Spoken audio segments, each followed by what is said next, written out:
अमजद और कोमल में बहुत गहरी मोहब्बत है। दोनों की शादी को 5 साल हो चुके हैं, लेकिन इनकी जिंदगी अभी तक नामुकम्मल थी क्योंकि इनके यहाँ कोई औलाद नहीं है। फिर भी इन्हें यकीन था कि अल्लाह की रहमत से नाउम्मीद नहीं होना चाहिए, वो जात जरूर करम करेगी। दोनों के माबैन इतनी मोहब्बत है कि वो एक दूसरे के बगैर नहीं रह सकते। बच्चे की अदम मौजूदगी की वजह से अमजद के वालिदैन बाज़ औक़ात कोमल को ताना देते हैं और वो भी चुपचाप सुन लेती, क्योंकि उसे पता था कि हर माँ बाप की ख्वाहिश होती है कि इनके बेटे के यहाँ बच्चा हो। यूं ही वक्त गुजर गया और एक दिन जब अमजद आफत से घर आ रहा था, इसने बाजार में एक लड़के के साथ कोमल को देखा। कोमल और लड़का बहुत खुश दिखाई दे रहे थे और ऐसा लगता था कि दोनों काफी अरसे से एक दूसरे को जानते हैं। अमजद घर आया और फिर थोड़ी देर बाद कोमल भी आ गई। जैसे ही कोमल पहुंची, अमजद ने इससे पूछा, कोमल कहाँ गई थी? कोमल ने हंसते हुए कहा,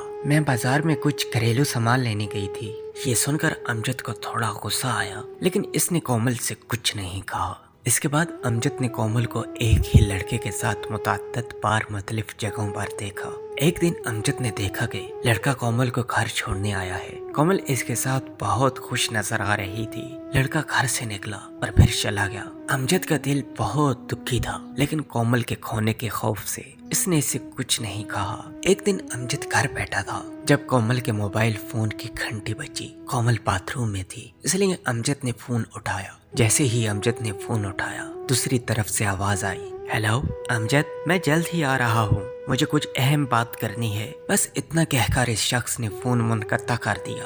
अमजद ने सोचना शुरू किया कि इस शख्स को इसका नाम कैसे पता चला। अमजद के जहन में बहुत सारे सवालात थे। अमजद को लगा कि शायद ये वही आदमी है जिसके साथ कोमल अक्सर बाहर जाती है। अमजद को लगा कि शायद कोमल इससे तलाक लेना चाहती है और वो शख्स इसके बारे में बात करने के लिए घर आ रहा है। अमजद बहुत अफसरदा हुआ। वो अपनी शादी को टूटने नहीं देना चाहता था। उसे लगा कि कोमल ने इसके साथ धोखा किया है। वो कुछ समझ नहीं पाया था। अमजद कोमल को खोने से घबरा गया और वहीं जमीन पर गिर गया। इस दौरान कोमल भी बाथरूम से बाहर आ गई। इसने अमजद को उठाया और पूछा, तुम्हें क्या हो गया है? क्या आप ठीक हैं? अमजद ने गुस्से से कोमल को धक्का दिया और वो गिर गई और इसका सर करीब ही रखी टेबल पर लगा। इसके सर पर चोट आई थी। कोमल कोई बात नहीं कर रही थी। इसने कांपती हुई कोमल को अपने बाजू में उठाया और देखा कि वो बहुत तकलीफ में है, जिसकी वजह से कोमल बेहोश हो गई। अमजद बहुत खौफजदा हुआ जब इसने देखा कि कोमल के हाथ में एक खत था। इस खत में लिखा था,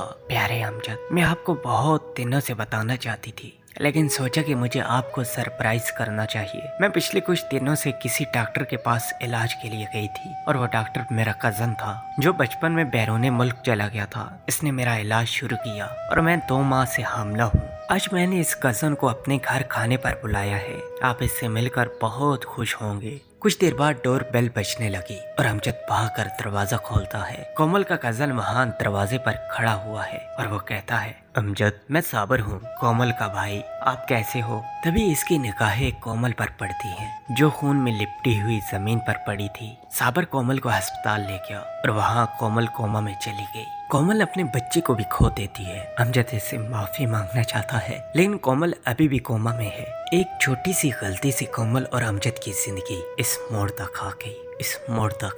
ये कहानी हमें बहुत कुछ सबक सिखाती है। हमें गहरे रिश्ते में किसी नतीजे पर पहुंचने से पहले अपने साथी से बात करनी चाहिए। हम सब में खामियां हैं, लेकिन अपने साथी को कसूरवार साबित करने से पहले अच्छी तरह से जांच पड़ताल करें और सबसे अहम बात, इससे खुलकर बात करें। जो आप देखते हैं या सुनते हैं वो जरूरी नहीं कि सच हो। Hey there. Subscribe to my channel. And also press this bell icon.